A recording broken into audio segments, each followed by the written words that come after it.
జానకి పరిణయం ఫిబ్రవరి 2 నుంచి సోమవారం నుంచి శనివారం వరకు సాయంత్రం 6 గంటలకు మీ ఈటీవీలో.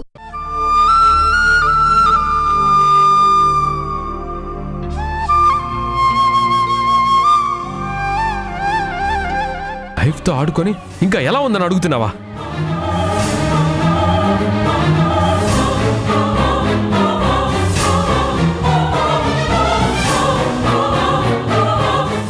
గుణగారు, ధరణి బాగానే ఉందిగా? తనకి ధైర్యం చెప్పడానికి పక్కన జనని గారు ఉన్నారు కదా? మీరేం వరి అవ్వకండి. జనని మా అక్క ఎక్కడుందో వెతకడానికి బయలుదేరింది. అయినా భయపడాల్సిన అవసరం ఏం లేదు. ధరణి పక్కన మా అత్తయ్య బాలు ఇద్దరు ఉన్నారు. తనకేం కాదు. మీరేం వరి అవ్వకండి. 20 ఏళ్లు ప్రాణంగా పెంచాడు. గారాబంగా చూసి తన గుండెల్లో దాచుకున్నాడు. నేనెంత కుమిలిపోతున్నానో ఈయన కూడా అంతకంటే ఎక్కువ కుమిలిపోతూ ఉంటారు. పాపం, ధరణినే తన కన్న కూతురు అనుకున్నారు కదా. నేను కాల్ చేస్తాను, మీరు మాట్లాడండి. ఇదిగోండి.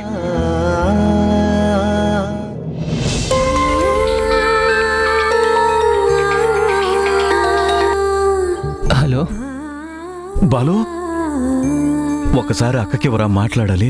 అలాగే నాన్న. అక్క, నాన్న,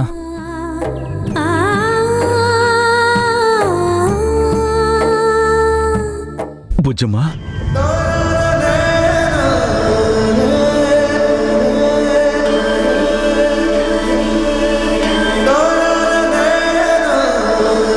ఏడవకమ్మా. నీ ఏడుపు విని నేను తట్టుకోలేనమ్మా. నీకేం కాదమ్మా, ధైర్యంగా ఉండు. నన్ను క్షమించండి నాన్న, ఈ విషయం మీతో చెప్పలేకపోయాను. నేను అర్థం చేసుకోగలను తల్లి. ఇలాంటి విషయాలు ఎలా చెప్పుకోగలుగుతారు? నీకేం కాదమ్మా, మేమందరం ఉన్నాం కదా. నువ్వు ధైర్యంగా ఉండు. నువ్వు గుండె నిబ్బరంగా ఉంటేనే మేం బాగుండగలం తల్లి. ఉంటానమ్మా, జాగ్రత్తమ్మా.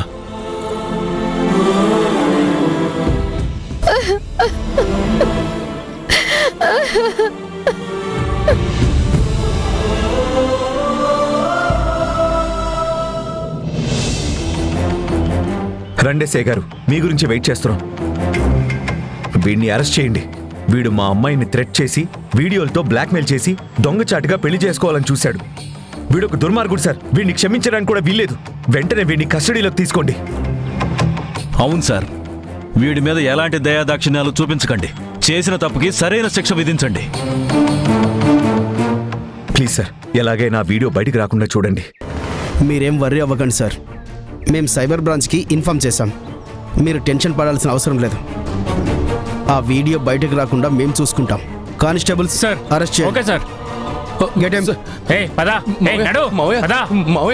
మావయ్య, నేను మారిపోయాను మావయ్య. గుణ గారు, మీరు కూడా స్టేషన్కి రావాలి. మీ స్టేట్మెంట్ చాలా అవసరం. అలాగే సార్. గుణగారు, నేను కూడా వస్తాను. పర్లేదు ప్రతాప్ గారు, మీరు మధు దగ్గరికి వెళ్ళండి.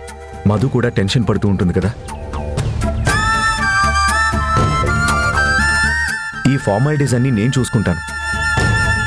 వీలైనప్పుడు వచ్చి ధరణిని కలవండి. తను కూడా కాస్త ధైర్యంగా ఫీల్ అవుతుంది. సరేనండి. గుణగారు, ఒక్క నిమిషం.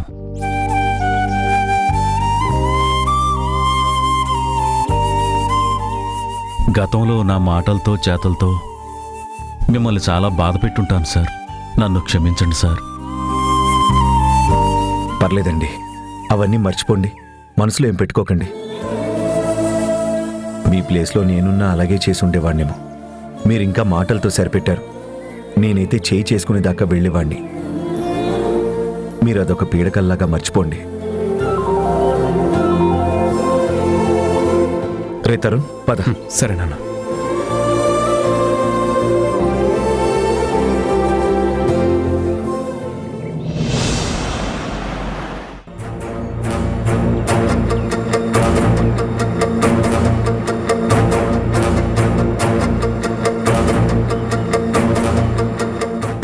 ఆవేశంగా వెళ్ళారు. అక్కడికి ఏం చేశారో ఏంటో నాకు భయంగా ఉంది.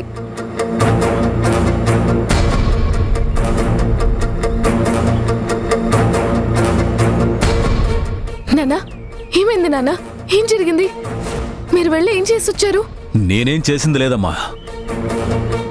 ఆ పాపాత్మల పాపం పండింది, వాళ్ళ దుర్మార్గానికి తగిన శిక్ష పడింది.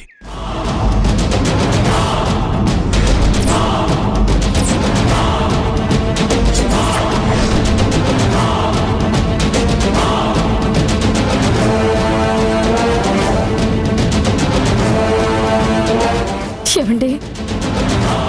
శారదా, వాళ్ళు అరెస్ట్ అయిపోయారు. ఇప్పుడు అన్ని ప్రాబ్లమ్స్ సాల్వ్ అయిపోయాయి.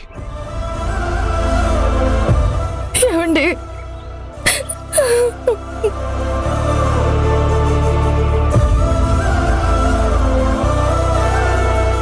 శారదా, ఏమైంది శారదా? ఎందుకు ఏడుస్తున్నావు? నేను చాలా తప్పులు చేశానండి. నువ్వు తప్పు చేయడం ఏంటి? అవునండి,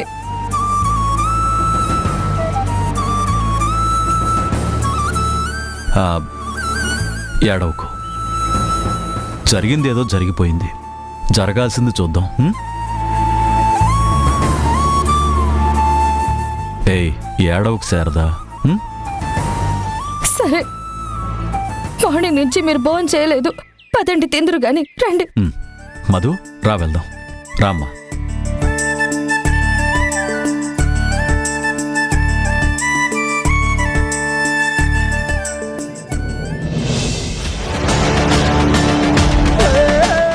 ధరణి జీవితాన్ని నాశనం చేయాలని చూస్తాడా? ఆ ధీరజ్ గాన్ని బతకనివ్వను.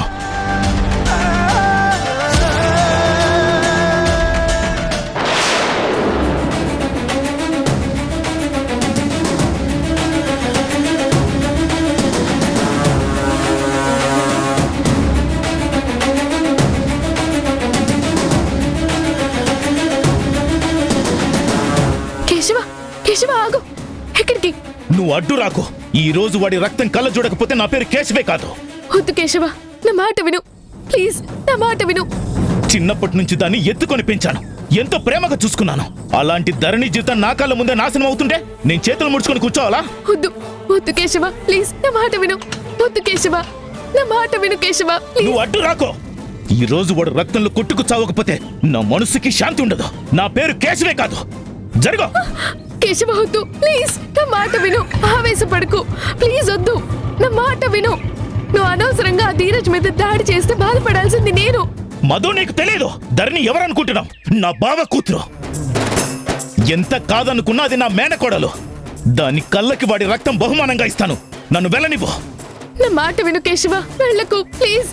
కేశవ, వెళ్ళు. వెళ్ళి వాడిని కసి తీర పొడిచి చంపే.